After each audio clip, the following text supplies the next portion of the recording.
贷款刑事长第5月接到海关的通报，有一批泰国寄来台湾的物件，内底有大麻。警方嘛伫婚林关哦，抓到领回一个越南移工，佮查到另外4个失联移工。警方嘛表示讲，即马有真侪失联的移工哦，拢正做是卖毒集团的成员。警员来到婚林2轮这栋透天厝搜索，秘伫内底失联移工，敢若会当乖乖啊，互掠起来。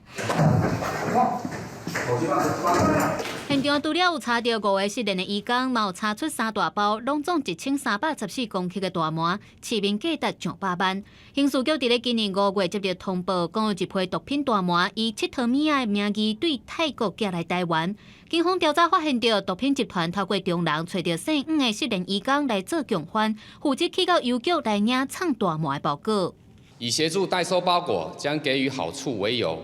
诱使外籍移工铤而走险，成为运毒车手。警方表示，毒品集团就是上准失联的移工4个做散工，欠钱较听话，而且薪水比找台湾人较低。要阻断警方追查嘛较简单，所以最近常常受到毒品集团利用。这些失联的移工，他因为已经没有这个具有合法的一个工作的身份，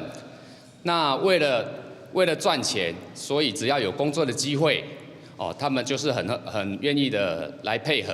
警方将负责领回姓5的嫌犯以违反毒品危害防治条例上班，另外4位失联的移工是由专勤队收容，等待遣返回去越南。也提醒雇主甲人力公司应该遵守法规，避免移工互人利用来做违法的代志。记者综合报道。